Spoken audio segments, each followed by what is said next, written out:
This is Big Podcast. When you get momentum in podcasting, it is easier to maintain that momentum simply because inertia than it is when you're starting your podcast or you're trying to build your audience. But a podcasting community, podcast listenership, just like any community or audience, it can collapse on itself fairly quickly. So I'm going to talk about that today. What happens when you burn out? What happens when you've got apathy? It's Build a Big Podcast. I'm David Hooper. This is the marketing podcast for podcasters. If you want to grow your podcast, build a bigger audience for your podcast, make a podcast that people care about, make a podcast that matters, make a podcast that makes you money, you are in the right place. Bigpodcast.com. That is the website. That's where you're going to find me. Let's jump in. Podcaster apathy and also burnout. What do you do, man? I've been doing this for a long time. Podcasting, almost 20 years. Started in 2005. I did radio before that.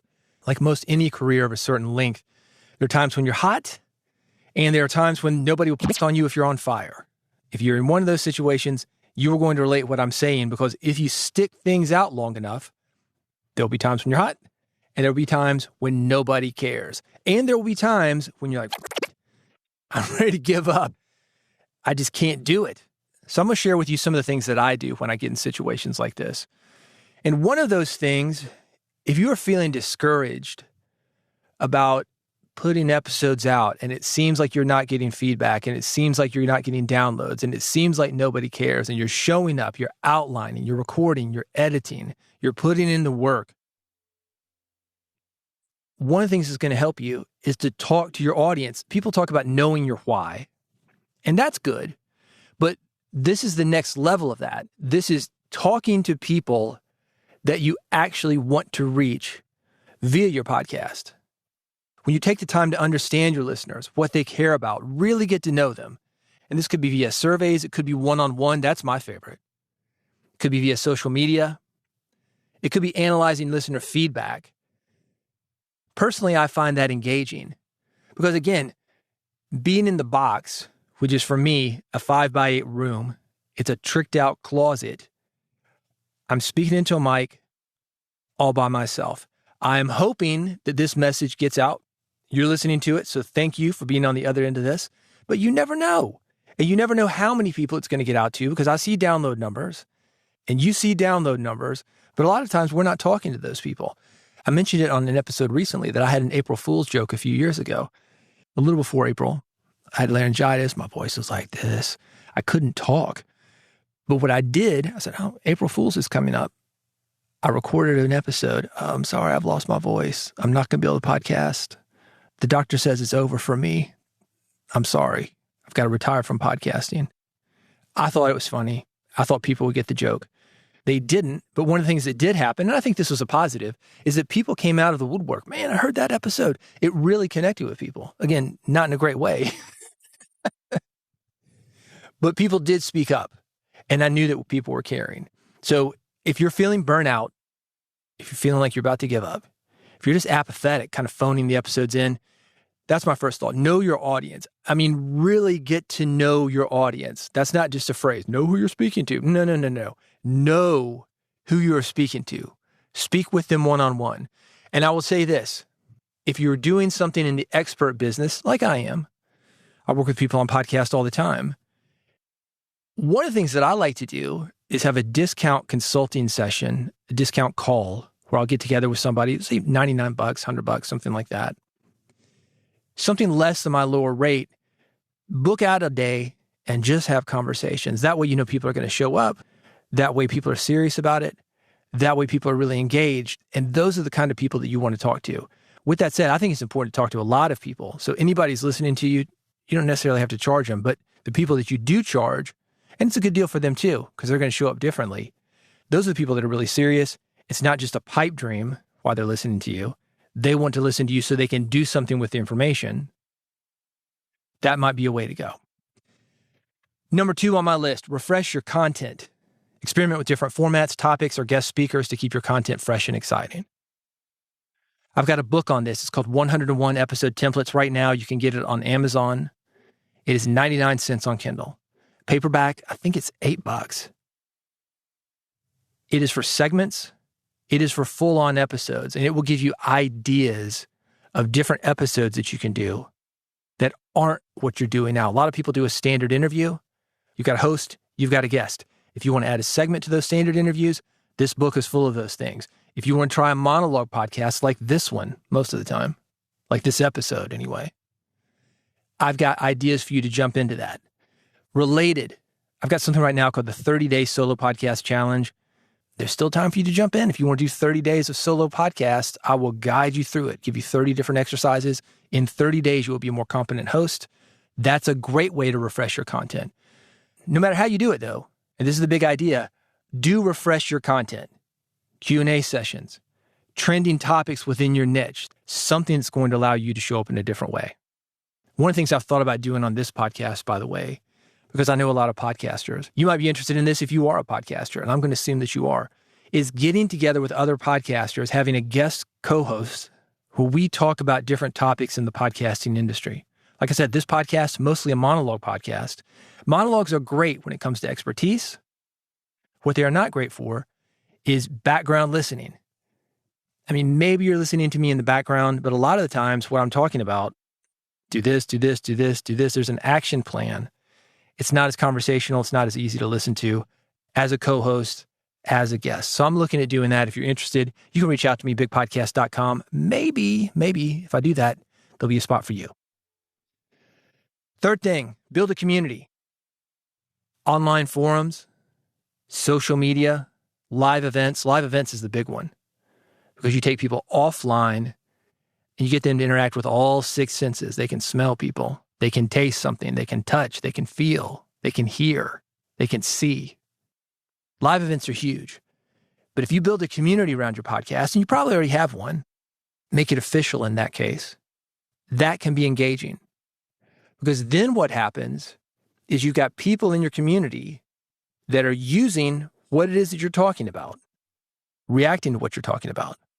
They credit you for giving it to them. And you can see them do something with it on their own. So that can be engaging. You don't have to do all the work. Feel like you have to show up and do an episode. And if you don't, those listeners go away. It doesn't have to work like that. You could have a community where people take the content that you're talking about and then they do something with it. Joe Saul Seahigh from Stacking Benjamins, he does this. He gives financial advice. I don't know if you can technically call it financial advice. Entertainment purposes only. But he's talking about money, and he's got a community of people who like to talk about money with each other. That's great. They do that with his podcast in the center. And he's got other things, a book. He's got live events that he's done. You can build the same thing when you've got a podcast. Fourth thing, consistent engagement. You will hear a lot of podcasters, rate and review. That's not engagement. I'm talking about a two-way conversation. Something beyond your episodes, which are most of the time going to be one way. Social media. Maybe you've got a newsletter where you can feature people in that newsletter, and you can do that in your podcast as well. You've got a blog where people can comment. Behind the scenes content. Something where you're talking to listeners, behind the scenes, maybe non-episode content. Somebody asks about your podcast or what you talk about on social media. You say, hey, can I get on the phone with you, record this? Users behind the scenes, non-episode content. Yeah. Get 5-10 minutes, do that. Personal stories, not just on your podcast, but your newsletter, social media. Let people get to know you, and in turn, you get to know them. Again, not one way, but two-way.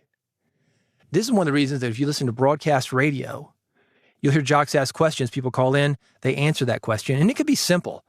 Hey, do you remember your high school prom? What was the theme of your high school prom? Call in right now and let me know. Could be something like that. What was the song that you danced to in high school that you remember the most? Something silly like that. I mean, I say silly, but for some people, if you're Delilah playing love songs and people are taking your content very seriously, you're creating a feeling with listeners. You can do that through questions, and listeners can do that with you by sharing their answers to those questions. It doesn't have to be a phone call. It could be tag me on social media. I will respond to those things.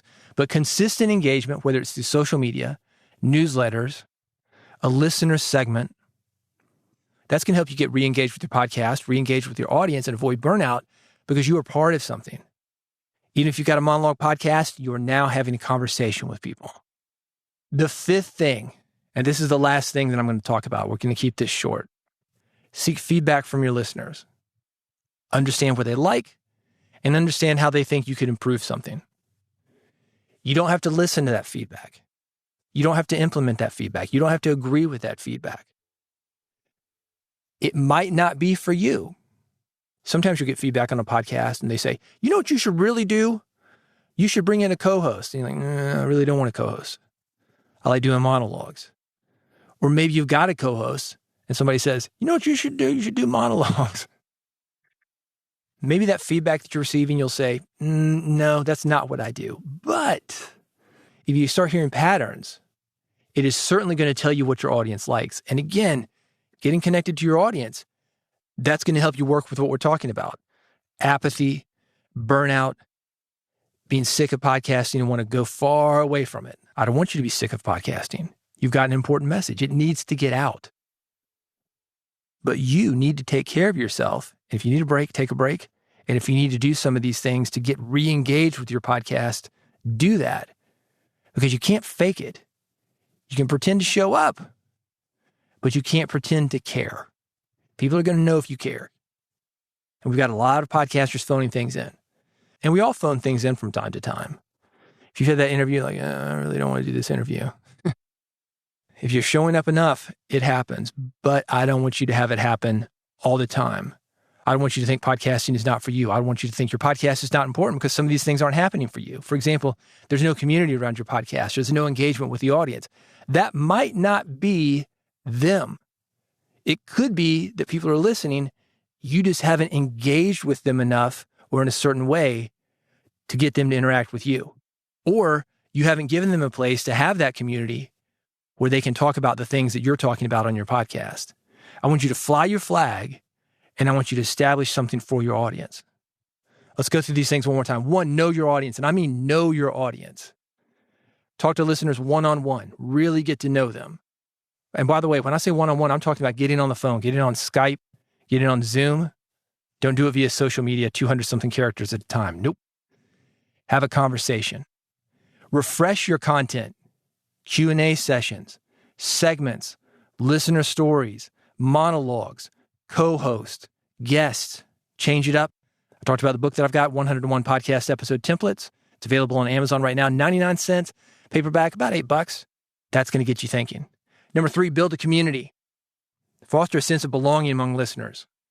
And you do that by having great content, bringing them together on your podcast, then giving them a place to go. Create that space for interaction. Number 4, consistent engagement. That means regular communication with your people that is two-way. Not just you talking, but being in the community. Having a blog post that people can respond to. Having a newsletter that people can respond to. Consistent engagement. Number 5, seek feedback. Now, you're going to get feedback regardless. How about acting like you care? When you let people know that you're open to feedback, even if they don't give you feedback, they appreciate that. That's that interaction. It's you and it's them. Now, if you change something, ultimately up to you, it's your podcast, but it allows listeners to get involved, make suggestions. Maybe you're going to get a good one because we're close to our podcast. Sometimes we need a little bit of distance to really see it for what it is.